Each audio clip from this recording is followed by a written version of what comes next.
injusto y nefasto.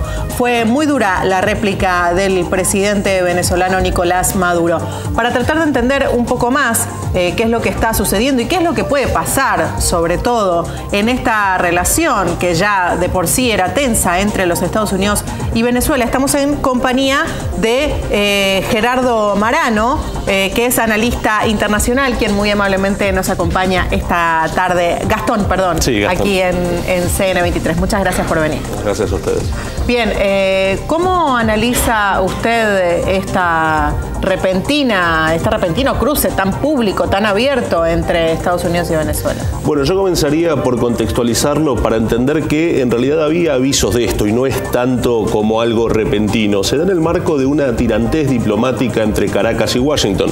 Recordemos que hace poco la diplomacia de Caracas tomó la decisión, en primer lugar, de exigir visa a los ciudadanos estadounidenses que visitaran el país en un acto de reciprocidad, porque Estados Unidos sí se lo exige a los ciudadanos venezolanos, y además tomó la medida un poco más inusual de pedir que se reduzca el personal de la embajada de 100 a 17 miembros. Esto de lo cual nos estamos enterando ahora en realidad tiene que ver con una ley pasada por el Congreso en diciembre del año pasado y que se concretó en esta orden ejecutiva del presidente, que en definitiva uno lo puede ver, lo puede vivir como una retaliación a esta situación tirante. En esta orden ejecutiva a la que estabas reseñando, lo que se dispone es una serie de medidas que se van a aplicar o se están aplicando sobre 7 ciudadanos venezolanos, funcionarios de gobierno de Venezuela, respecto a los cuales se congelan los fondos y bienes que tienen en los Estados Unidos y se prohíbe a los ciudadanos estadounidenses comerciar con ellos. Entonces, el análisis yo lo haría desde un contexto de tirantez diplomática que no arranca ahora, que viene de alguna manera deslizándose desde todo el año pasado y culmina con esto, que es tal vez su momento más álgido. En principio lo que se supo es que no va a haber sanciones al país, sino sanciones a estos 7 funcionarios, algunos de ellos vinculados a la seguridad nacional y demás. Ahora, en definitiva, hay una contradicción porque el comercio, sobre todo de petróleo, entre Venezuela y Estados Unidos sigue su marcha y de hecho ha crecido en los últimos meses. ¿Cómo se explica esto?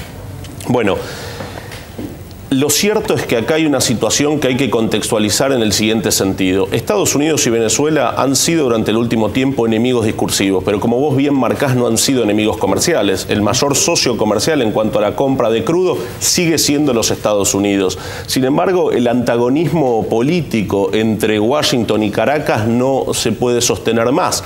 Algunos piensan o especulan, entre ellos es un pensamiento que traigo, que el momento que elige el presidente Obama para tomar esta medida responde al previo acercamiento a Cuba.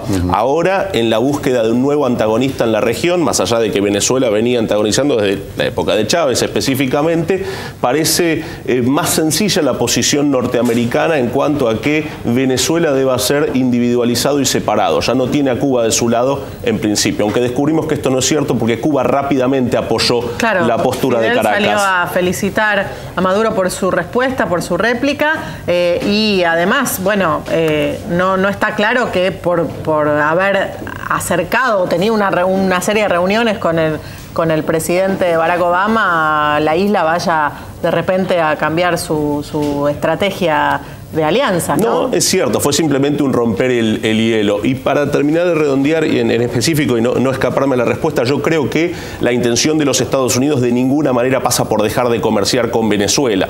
Tal vez pase por hacerlo desde otro lugar o si uno le cree a Maduro por hacerlo con otro presidente para Venezuela.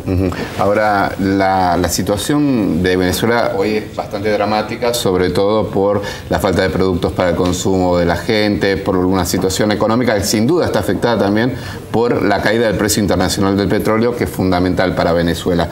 ¿Cuánto tiene que ver Estados Unidos en la caída del precio internacional del petróleo y no pudo haber en esta caída internacional el objetivo de debilitar a países como justamente Venezuela, Rusia y otros productores de petróleo?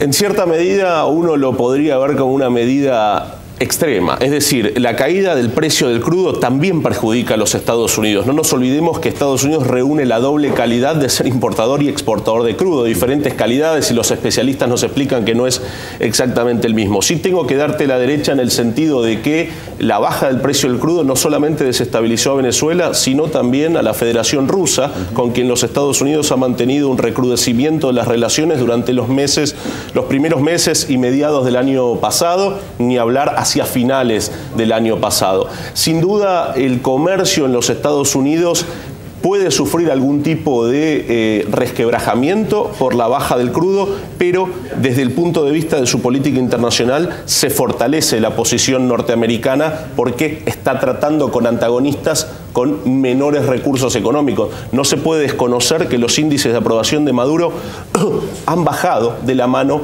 del precio del petróleo, porque Venezuela puede darse un cierto giro de vida dependiendo del valor de ese commodity, que no puede darse cuando ese commodity desciende su precio. Así que, si bien no hay elementos objetivos que me permitan darte la razón a esa suposición, no sería descabellado apuntar en esa dirección.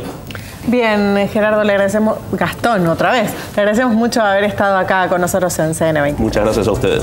Vamos ahora con Pablo Orsi y el partido de esta noche de la Copa Libertadores entre Racing y Sporting Cristal. Sí, será a partir de las 21:45 en el cilindro de Avellaneda. Racing que vive un gran momento en la Copa Libertadores, pese a haber tenido un arranque un poco flaco en el campeonato local.